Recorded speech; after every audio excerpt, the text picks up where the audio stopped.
Pengkhotbah pasal 7 ayat yang ke-13 dan 14. Pengkhotbah Perjanjian Lama, Saudara. Pasal yang ke-7 ayat yang ke-13 dan 14. Perhatikanlah pekerjaan Allah. Siapakah dapat meluruskan apa yang telah dibengkokkannya? Pada hari mujur, bergembiralah. Tetapi pada hari malang, ingatlah bahwa hari malang ini pun dijadikan Allah. Seperti juga hari mujur. Supaya manusia tidak dapat menemukan sesuatu mengenai masa depannya. Nah, saudara, kita kerap kali punya konsep kekristenan yang kurang lengkap. Bukan salah, tapi kurang lengkap. Kurang lengkapnya di mana? Kita kerap kali jadi orang Kristen punya prinsip, punya pendapat. Kalau yang enak-enak itu, yang baik itu Tuhan. Yang tidak baik itu setan. Betul? Loh, jujur, betul enggak? Nah, ayat ini yang saya baca tadi ayat Alkitab enggak? Firman Tuhan enggak? Bilang apa?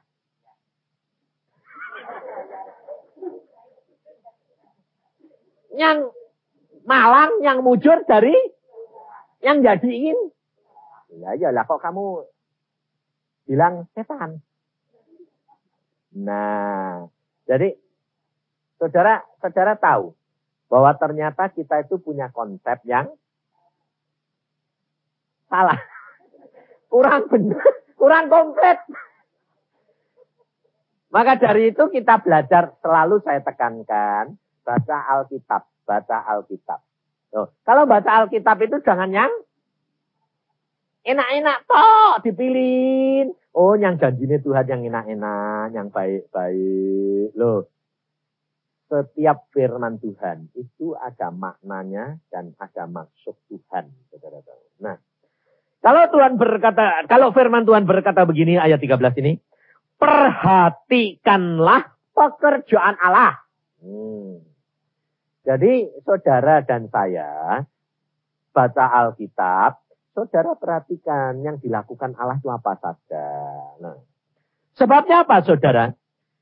Ayat ini berkata, ayat yang 14 akhir ini, supaya manusia tidak dapat menemukan sesuatu mengenai masa depannya. Nah, jadi kalau orang Kristen bingung-bingung, kepingin tahu apa ya Pak yang akan terjadi. Apa ya Pak yang akan terjadi. Lalu cari Tuhan, tidak ketemu, cari dukun. Cari tukang ramal. Loh, salah enggak? Wong Alkitab sudah bilang, masa depanmu tidak bakal tahu. Karena dibikin oleh Tuhan. Jadi kalau kamu ngotot terus mau tahu, akhirnya kamu menentang Tuhan enggak? Lah kamu ini menang apa kalah mbak Tuhan? Sudah pasti kalah. Tahu. Lah kok kamu cari istri? Lah buat apa wong kita sudah tahu bahwa bakal kalah. Tapi tidak mau nyerah. Nah, kayak kesaksian ibu tadi dong. Ditunggu sampai 2 tahun, sampai bodol, sampai habis-habisan deh. Lah kan golek penyakit toh. Lah, mbok cepet-cepet nyenengke Tuhan kan penak dah. Ora sampai entek-entekan dah. Loh, ya enggak? Maka dari itu coba perhatikan kesaksian ini Pak Budiono. Dia dikasih suruh ceramah. Tapi dilarang nyebut nama Yesus. Nah, sebetulnya dia dari Roma bingung enggak? Bingung pasti loh. Kok enggak untuk nyebut Yesus itu piye? Atine sama pikirannya beda. Nah, sebetulnya kita itu anak Tuhan itu gampang enggak? Tuhan tinggal lapor. Tuhan, dia ngelarang. Tapi engkau lebih kuasa. Enggak bakal ngelarang. sing dorong-dorong kan dia sendiri toh. Pastinya minta nama Yesus. Metu dewek gak iso. Jadi saudara, kita itu tidak perlu khawatir, tidak perlu takut. Karena apa? Yang tahu masa depan siapa? Yang nyembunyiin siapa? Hah? Lah kok kamu bingung? Karena kurang percaya. Loh, sadar enggak kalau kurang percaya? Hah? Sadar. Tapi tiap kali diulangi terus. Lah tahu. Nah, lalu bilang apa? Mau Pak, percaya. Mau. Tapi diulangi lagi enggak? Balik lagi enggak kurang percaya nih? Kenapa kok balik? Sebab saudara tahu. Kalau engkau diam, pikiranmu ini menguasai engkau. Dan kita dari kecil sudah diajar dan sudah dimasukin, sudah diprogram oleh pikiran-pikiran siapa? Pikiran setan. Nah, jadi kerap kali muncul lagi dah. Nah, sekarang harus dihapus. Dihapus. Dicuci. Nah, ini kerap kali saudara-saudara tuh minta apa? Bagaimana Pak? Ini kok bisa timbul? Mengapa? Obatnya apa? Yang diributi itu hasilnya. Jangan. Hasilnya itu sebabnya apa? Kok punya pikiran-pikiran kayak gini Pak? Wong aku ya tidak mau. Loh, kadang-kadang pikiranmu itu muncul sendiri dah. Yang kamu sendiri tidak mau dah. Nah, tapi saudara cari penyebabnya, lalu mengapa? Nah, buat apa? Lalu yang salah siapa? Apa ini pikirannya setan? Loh, lah buat apa mau mikir kayak gitu? Yang penting gini loh. Bagaimana ini bisa dibaharui? Karena Yesus berkata, di dalam Kristus adalah satu ciptaan yang baru. Selesai. Gampang tak sebetulnya? Nah, sekarang tak tanyain. Saudara punya pakaian. Pakaiannya kelunturan. Lalu obatnya itu, kelunturan itu nggak bisa dibikin baru. Yang paling gampang siapa? Hah? Buang. Loh betul toh? Buang toh? Lah Alkitab bilang apa? Kerat. Jadi dikerat tuh diapain? Dipotong diapain? Buang toh, bakar wae toh. Paling gampang toh? Loh lah kamu maunya apa? Sayang Pak. Yuk kucak belel. Tuwek. Tidak tuwek, mau buang enggak? Tapi capek sih dah. Nah itu kamu senengnya gitu. Lah mbok ya ini bisa enggak Pak? Enggak bisa. Buang wis lah. Gampang toh? Nah, kamu mau enggak dipotong? Yang enggak baik itu loh. Kerat buang. Gampang toh? Nanti tumbuh yang baru akan menjadi sempurna. Nah, penak loh. Sebab Alkitab sudah ngomong. Masa depan ini punyanya Tuhan. Jadi kalau kamu bilang, waduh, khawatir. Firman Tuhan bilang apa? Masa depan punyaku, aku yang menyembunyikan supaya manusia tidak tahu. Selesai. Jadi buat apa dipikir-pikir? Loh. Enak dah? Tek nurut.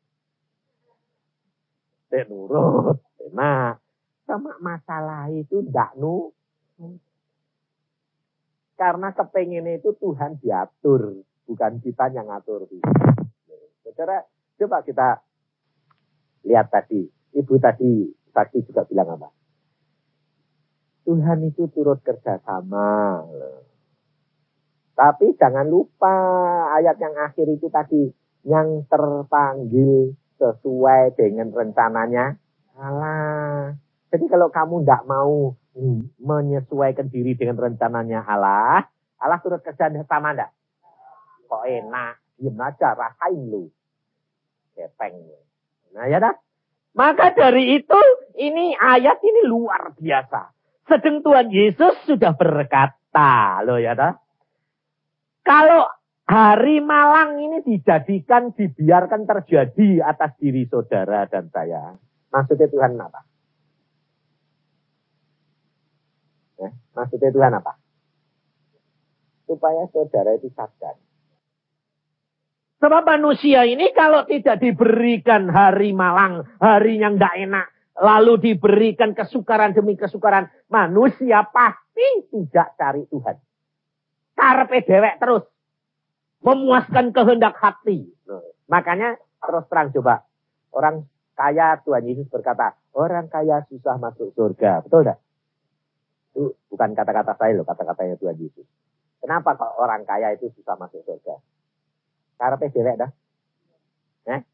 Jadi rojo loh. Bener dah? Semua orang diperintah dah. Penurut dah. Sampai akhirnya Tuhan juga diperintah dah. Contohnya coba. Orang kaya dok di gereja. Pasti lebih kuasa pendeta nih. Ya dah. Apalagi kalau gereja ini dia sing bangun. Lalu dia ngambil pendeta. Templek nonong gitu. Nah. Ngatur Tuhan atau orang kaya? Pendeta ini ranurut. Dipecat. Dia bilang, hamba Tuhan itu ranurut. Tak pecat. Jadi Tuhan ini siapa? Jadi ini Tuhan itu. Hamba Tuhan. Tak pecat. Berarti Tuhan ini siapa? Dia sendiri. Makanya orang kaya bisa masuk. Lah. Yang kedua orang apa? Orang pintar susah masuk surga. Nah yuk.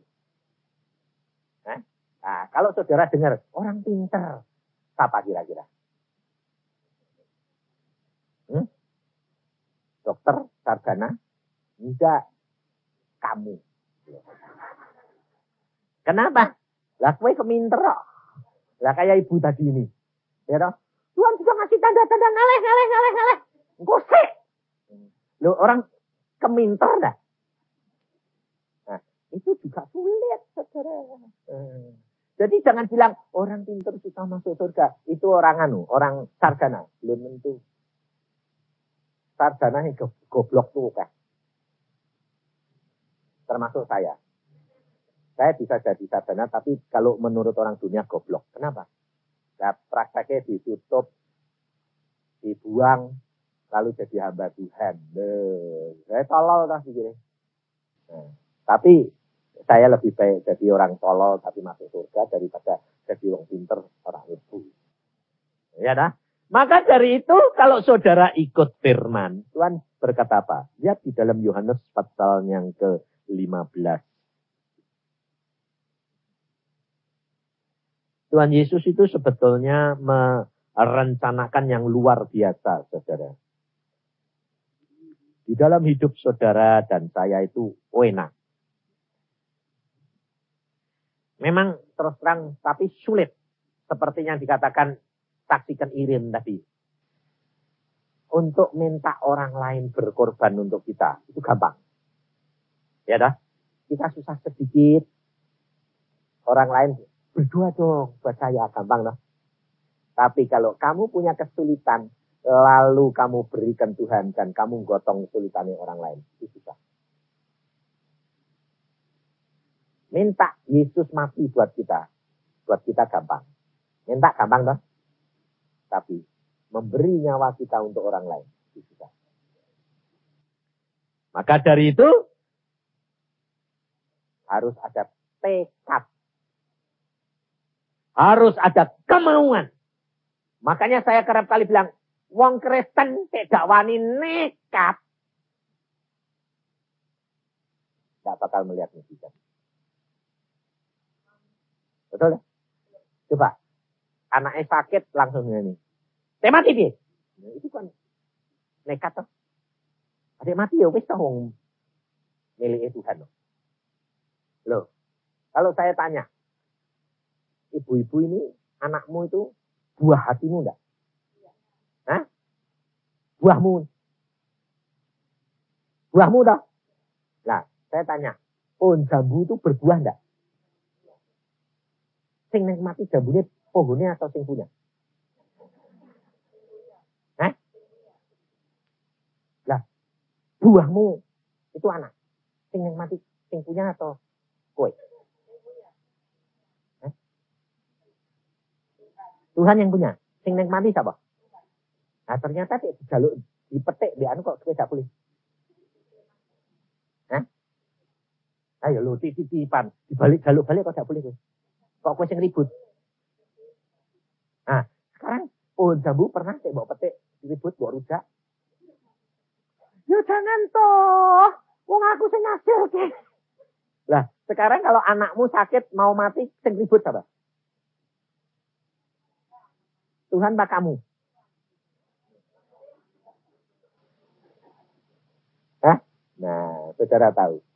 Ternyata Anda ini tidak sadar loh. Kenapa kok anak itu disebut buah hati? Karena itu hasil daripada kasih. Tuhan yang menumbuhkan sehingga hasilnya anak-anak ini menjadi buah hatimu. Tetapi kamu harus sadar itu miliknya Tuhan. Jadi kalau Tuhan minta, ya tak suka itu. Ya dah. Kamu tidak boleh ribut dah. Susah apa gampang? Hah? Nah, sekarang kamu bilang gini, wadah susah Pak. Loh, kalau Allah memberikan anaknya mati buat kamu bilang, terima kasih Tuhan.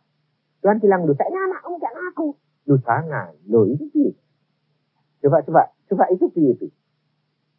Kamu bilang, Tuhan, aku mau jadi pengikutmu. Aku mau belajar kepadamu.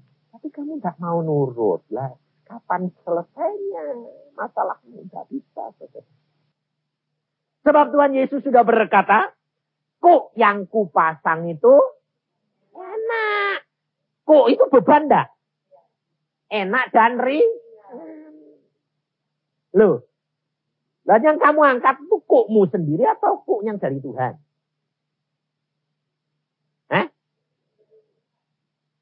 Harusnya kok dari Tuhan, bukan kok kamu dah. Nah, tapi sekarang ini mau gotong-gotong kok itu apa? Kokmu dewek lah. Lah makanya kabotan terus. Dia bilang apa? Gak kuat Tuhan. Loh, Tuhan bilang, loh kenapa gak kuat?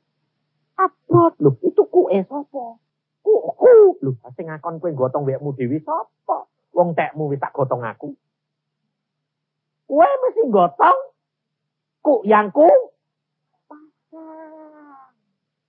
Jadi kuk yang aku pasang itu kue apa? Kue orang lain yang ditempelkan di tempat kamu. Ringan Tuhan bilang. Masa? Iya contoh Tuhan bilang. Kamu kalau mikiri bebanmu dewek bisa tidur ya? Tapi dek kue nyembayang ke gotong bebannya wong liya langsung selesai amin tidur enggak? Enteng di. Enteng orang lain sebabnya apa? Mbok tangisi kaya apa? Bar amin wis lali ilang betutu. Tapi dek barangmu dewek Tuhan amin mlebu meneh gotong neh gak iso turu kelop-kelop terus dipikiri betul enggak? Nah, ngerti? Karena apa orang bilang, aku tidak kuat Pak, bebanku terlalu berat. Sebab dia salah berpikir. Bebanmu, kamu serahkan Yesus. Kamu bilang, Tuhan, aku ngangkat beban siapa ini? Tak angkat ya Tuhan. Kalau kamu ngangkat beban orang, bebanmu diangkat Yesus. Dan bebanmu lebih berat kok. Kowe tidak sanggup, Yesus sanggup. Tapi Yesus tahu, kowe tidak sanggup mengangkat bebanmu, Tuhan ini kowe ngangkat beban orang. Enteng. Enak dah. Tuhan itu ngasih jalan enak enggak? Tapi harus ada tekad ini loh. Lalu nekat. Nekatnya apa? Tolke. Gotong beban wong liya. Enak, ya dah. Maka dari itu Tuhan berkata di dalam Yohanes 15 bilang apa dia? Coba perhatiin. Ayat yang ke-9, 10. Seperti Bapa telah mengasihi aku, demikian juga aku telah mengasihi kamu. Jadi kasihnya Yesus kepada kita itu sama dengan kasihnya Bapa kepada Yesus. Tinggallah di dalam kasihku itu. Jikalau kamu menuruti perintahku, kamu akan tinggal di dalam kasihku, seperti aku menuruti perintah Bapakku dan tinggal di dalam kasihnya. Semuanya, ayat 11, semuanya itu kukatakan kepadamu, supaya sukacitaku ada di dalam kamu, dan sukacitamu menjadi penuh. Jadi kira-kira kalau sukacita saudara dan saya ini penuh terus, ini berarti damai sejahteranya tinggal ada di kita terus ya. Nah, bagaimana caranya? Gampang enggak? Untuk supaya kita tahu kalau kita tinggal di dalam kasihnya Yesus. Apabila sukacita ini penuh. Nah, kalau kira-kira ini sukacitanya mulai kurang, terjadi apa?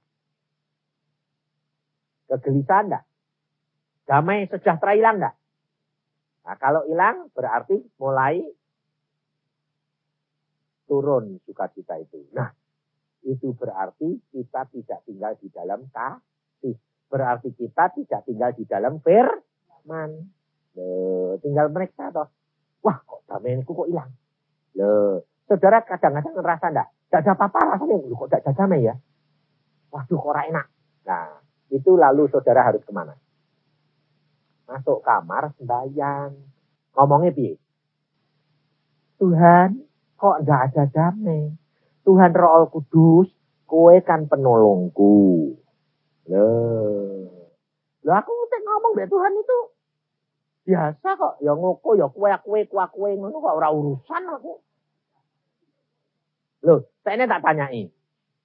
Anakmu deh, bapak, ambek bapaknya ngomong, papa yang baik, atau papa.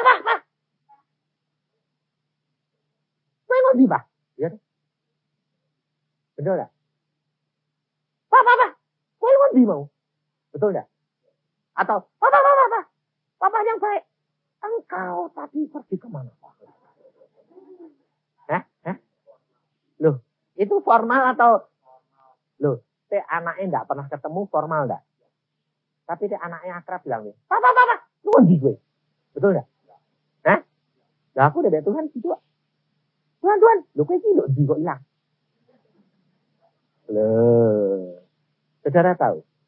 Dari omonganmu, dari tindakanmu, kamu tahu, kamu bergaul karib sama Allahmu benda. Iya dah. Kayak kue formilan, berarti hubunganmu sama Bapak bagaimana?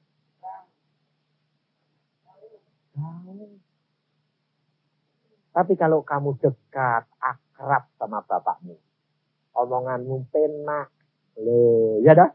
Maka dari itu saudara, perhatikan. Hubungan Yesus dengan Allah itu luar biasa. Pada waktu Tuhan Yesus di atas bukit berdoa, Allah datang. Dia ngomong apa? Ini anak Pak yang aku kasih. Kamu dengar? Iya. Sayang. Tuhan Yesus mendapatkan kunjungan dari Bapak. Bapaknya malah yang turun atau dia yang naik? Bapaknya turun merendahkan diri untuk mengunjungi anaknya. Sayang. Dia mau bergaul. Loh, biarpun ini presiden mamanya. Kalau di rumah ini anaknya ini formal apa informal? Apa ngadep bapaknya mesti Pak? Ora toh. Bapaknya linggah ya cengok krek, biarpun presiden ra urusan, betul enggak? lumayan jongose presiden. Masuk keluar ndak bilang selamat pagi Pak. Terus lu ngomong selamat Pak. Ndak. Lah dek kon bokon gitu buka muka bodoh. Ya datang ya. Nah pasti Pak sekali. Habis itu ya kerja terus. Lah mbok presiden ini mau apa ya ndak siap-siap toh. Lah kayak tentara presiden lewat siap. Hormat. Lewat hormat siap. Kayak bodol ora kerja-kerja. Ini loh saudara, ini hidup kekristenan itu engkau harus bergaul karib dengan Allah.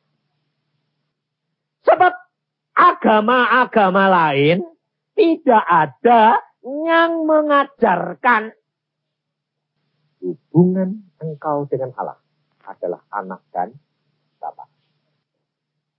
Kalau engkau kekristenanmu sebagai agama, engkau tidak beda dengan agama orang lain. Dan engkau tidak akan berani menyebut Allahmu itu Bapa. Tuhan terlalu tinggi. Tapi orang Kristen Yesus berkata, engkau bukan lagi hamba. Engkau anakku. Sebut Bapak itu Bapakku. Minta dalam namaku. Ya yang hubungannya kamu sama Tuhan itu Bapak be anak. Kok malah kamu yang membuat jarak. Saking takutnya, gak berani dekat. Ini salahmu toh. Minta apa-apa, resmi. Nah, Bapak itu kadang-kadang senengnya itu akrab, anaknya manja. Loh. Itu yang Tuhan kehendaki. Maka dari itu, Tuhan berkata, aku menghendaki supaya kamu tinggal di dalam kasihku, sehingga sukacitamu itu menjadi. Untuk itu, bagaimana caranya? Petrus mengajar kepada kita karena Petrus ini mengenal baik Tuhannya. Kita lihat di dalam suratnya Rasul Petrus. 1 Petrus pasal 5. 1 Petrus pasal 5. Aku, ayat pertama. Aku menasehatkan para panatua di antara kamu. Aku sebagai teman panatua dan saksi penderitaan Kristus. Yang juga akan mendapat bagian dalam kemuliaan yang akan dinyatakan kelak. Gembalakanlah kambing domba Allah yang ada padamu. Jangan dengan paksa. Tetapi dengan sukarela sesuai dengan kehendak Allah. Dan jangan karena mau mencari keuntungan. Tetapi dengan pengabdian diri. Saudara perhatikan. Mengabdikan diri ini bukan merintah. Tetapi menjadi seorang pelayan. Nah, kalau Petrus ini mengingatkan para panatua. Bukan berarti yang diingatkan ini majelis pendeta. Bukan, saudara tahu. Sebab gereja Tuhan. Yang paling kecil itu adalah rumah tangga kita. Ya kan? Nah, kalau saudara dan saya diberi isi keluarga diselamatkan. Berarti orang yang percaya Tuhan pertama kali itu yang harus jadi gembala. Yang jadi panatua. Yang harus membawa mereka kepada Yesus. Nah, lakukan hal ini sebagai pengabdian, bukan sebagai memerintah. Saudara, ibu di rumah tangga kenal Tuhan. Suaminya belum, anak-anaknya belum. Nah, bagaimana caranya? Supaya suami dan anak-anaknya dan famili ini itu kenal Tuhan. Biasanya bilang apa?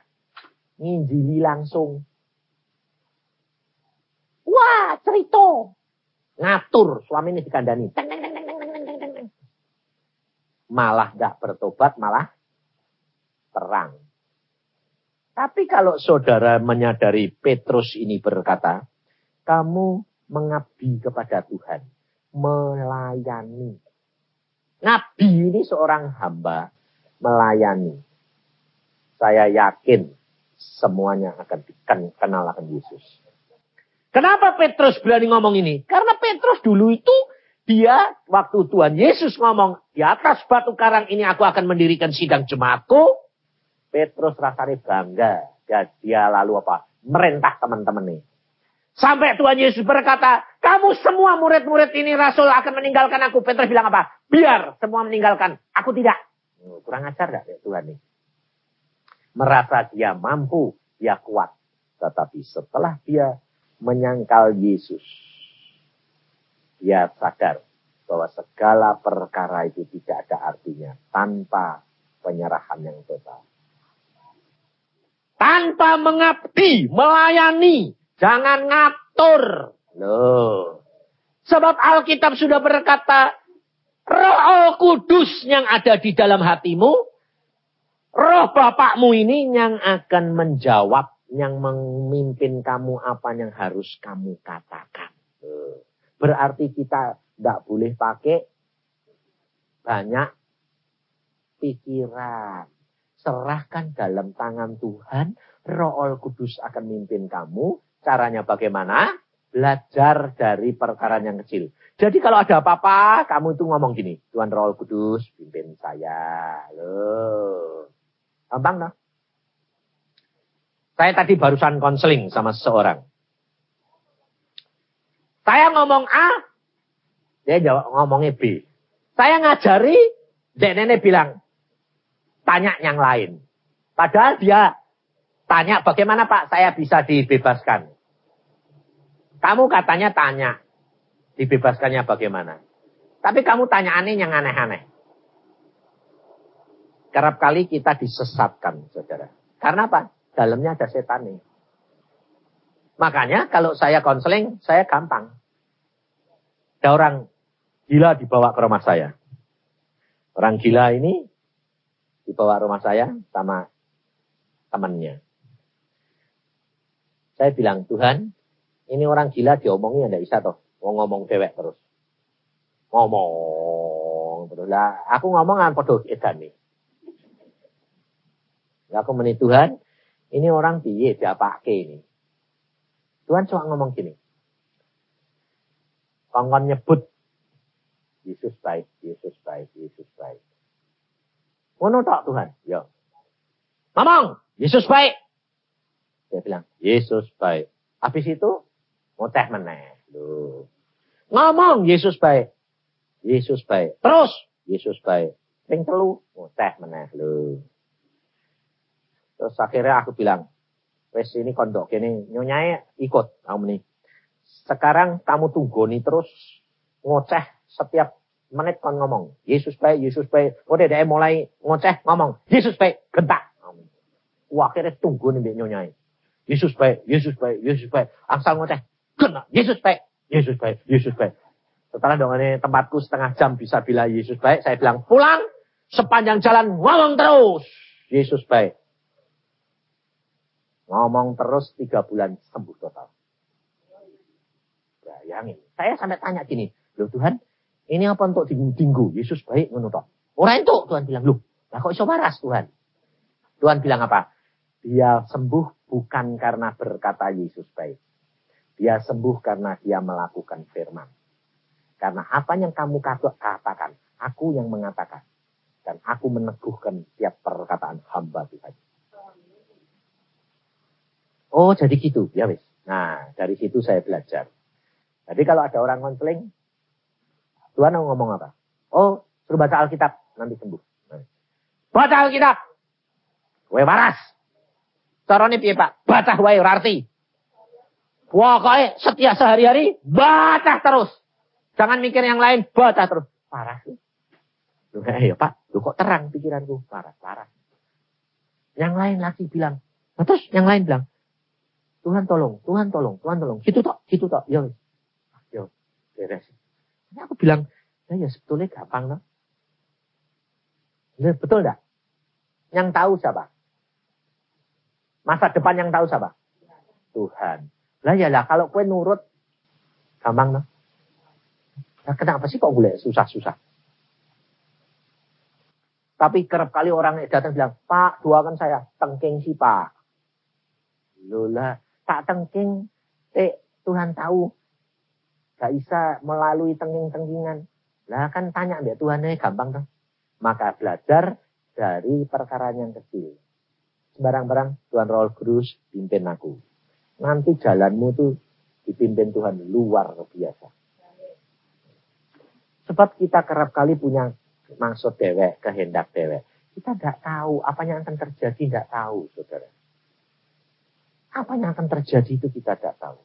Tetapi apa yang Tuhan kehendaki itu pasti baik. Jadi kalau engkau sedang mengalami hari malang, jangan ngomel. Katakan, Tuhan, engkau pasti punya maksud ini. Engkau pasti punya maksud ini. Dan supaya aku lebih mengenal engkau daripada sebelumnya itu. Ngucap syukur senantiasa. Allah pasti tuntun kamu. Dan kamu akan mempunyai pengalaman mujizat dengan dia. Supaya kamu tahu Allahmu tidak pernah meninggalkan kamu. Yang penting saudara dan saya nurut apapun yang dikehendaki Tuhan. Jaga sukacita ini tetap penuh di dalam kita. Maka engkau akan melihat kemuliaan Allah demi kemuliaan Allah. Amin. Mari kita berdoa.